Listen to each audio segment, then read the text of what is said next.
محترم ناظرین السلام علیکم۔ کہتے ہیں کہ قارون حضرت موسیٰ علیہ السلام کا چچیرا بھائی تھا۔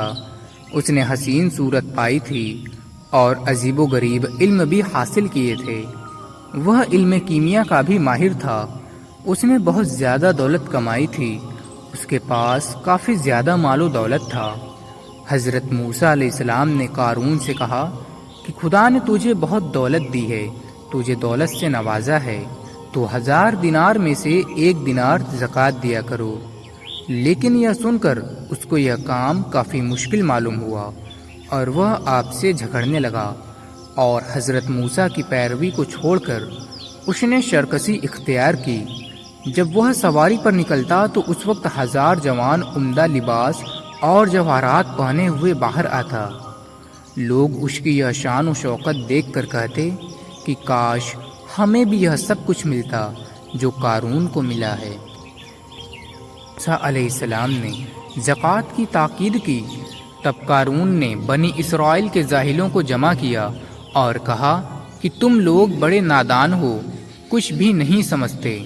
تم لوگ موسیٰ کی تابعداری کرتے اور اس کا حکم مانتے، اور وہ چاہتا ہے کہ زکوٰۃ کے بہانے سے تمہارے مال پر بھی قبضہ کر لے اور تم کو کنگال کر کے چھوڑے، اور تم ہو کہ چپ بیٹھے ہو، جواب نہیں دیتے۔ جاہلوں نے کہا کہ اے قارون، ہم تجھے اپنا سردار مانتے ہیں، تو جو کچھ کہے گا ہم اس پر عمل کریں گے۔ قارون نے حضرت موسیٰ کو رسوا کرنے کے لیے اپنے مصاحبوں سے بات چیت کی۔ آخر میں ایک کو تلاش کیا، اسے مال و دولت دے کر اس بات کے لیے راضی کیا کہ جس وقت حضرت موسیٰ لوگوں کو نصیحت کرنے کے لیے مجلس میں بیٹھیں اور بنی اسرائیل کا مجمع ہو، تب وہ مجلس میں پہنچے اور حضرت موسیٰ پر یہ تہمت لگائے کہ انہوں نے اس کے ساتھ غلط کیا ہے۔ اس طرح قارون اور اس کے ساتھی یہ سمجھتے تھے کہ بنی اسرائیل کے لوگ حضرت موسیٰ سے پھر جائیں گے اور پھر تورات پر عمل کرنا چھوڑ دیں گے۔ اس طرح زکوٰۃ خیرات میں مال خرچ کرنے کا سوال ہی پیدا نہ ہوگا۔ کہتے ہیں کہ حضرت موسیٰ ہفتے میں ایک بار مجلس میں واعظ کیا کرتے تھے۔ ایک دن جب وہ مجلس میں واعظ کرنے کے لیے تشریف لائے اور لوگ واعظ سننے کے لیے جمع ہوئے، تو قارون بھی اپنے منصوبے کے مطابق نہایت شان و شوکت کے ساتھ مجلس میں پہنچا اور حضرت موسیٰ علیہ السلام کے مقابلے میں بیٹھ کر ہنسی مسخری کرنے لگا۔ تبھی وہاں ایک عورت آئی اور مجلس کے ایک گوشے میں بیٹھ گئی۔ جب مجلس گرم ہوئی اور حضرت موسیٰ کے سینے میں علم اور معرفت کا دریا جوش مارنے لگے، تب وہ عورت اٹھی اور چاہا کہ قارون کی سیکھ کے مطابق وہ حضرت موسیٰ پر تہمت لگائے اور حضرت موسیٰ کے کردار کو داغدار کرے۔ لیکن خدا نے جو دلوں کو پھیرنے والا ہے، اس کی زبان کو پھیر دیا اور وہ بلند آواز سے بولی کہ اے بنی اسرائیل، قارون حضرت موسیٰ کا دشمن ہے۔ کل اس نے مجھے اپنے گھر لے جا کر بہت سے زر جواہرات دیے اور کہا کہ میں عام مجلس میں حضرت موسیٰ پر تہمت لگاؤں اور کہوں کہ موسیٰ نے میرے ساتھ غلط کیا ہے۔ لیکن میں گواہی دیتی ہوں کہ موسیٰ خدا کا پیغمبر اور سچا نبی ہے۔ میں برائیوں سے توبہ کرتی ہوں۔ میں گواہی دیتی ہوں کہ اللہ کے سوا کوئی خدا نہیں، اور میں گواہی دیتی ہوں کہ موسیٰ خدا کے کلیم ہیں۔ بنی اسرائیل یہ سن کر حیران ہوئے اور قارون کو ملامت کرنا شروع کیا۔ حضرت موسیٰ کا غصہ بھڑکا اور وہ اسی وقت ممبر سے اترے اور زمین پر سر رکھا۔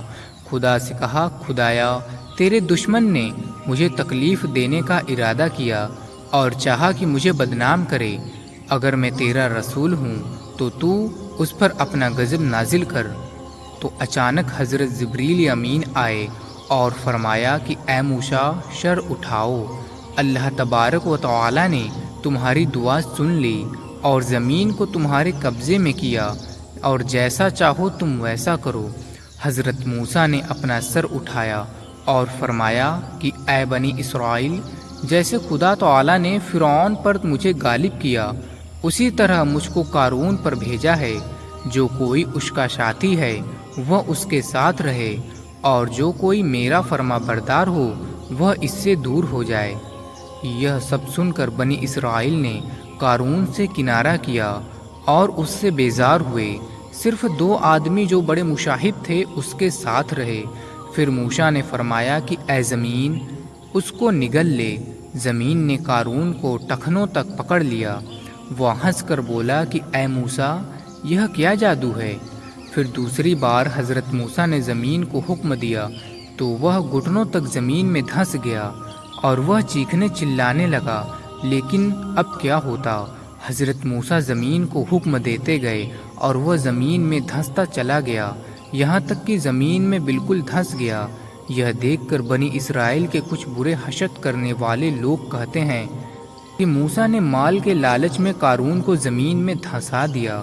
تو حضرت موسیٰ نے یہ بات سنی تو زمین کو حکم دیا کہ قارون کا تمام مال اور اس کے اسباب، گھر اور حویلی سب کچھ زمین میں دھنس جائے، اور اسی طرح اس کا سارا مال زمین میں دھنس گیا۔ تو پیارے دوستوں، امید کرتے ہیں کہ آج کا یہ خوبصورت واقعہ آپ کو بہت پسند آیا ہوگا، اور بھی اچھے اسلامک واقعات سننے کے لیے اس ویڈیو کو بس ایک لائک دے کے ہمارے اس اسلامک چینل کو سبسکرائب کر کے بیل آئیکن ضرور سے دبا دیجیے، اور اس ویڈیو کو اپنے تمام دوستوں اور پریوار میں بھی ضرور شیئر کیجیے۔ تو ملتے ہیں پھر سے کسی نئی ویڈیو میں، تب تک کے لیے السلام علیکم، اللہ حافظ۔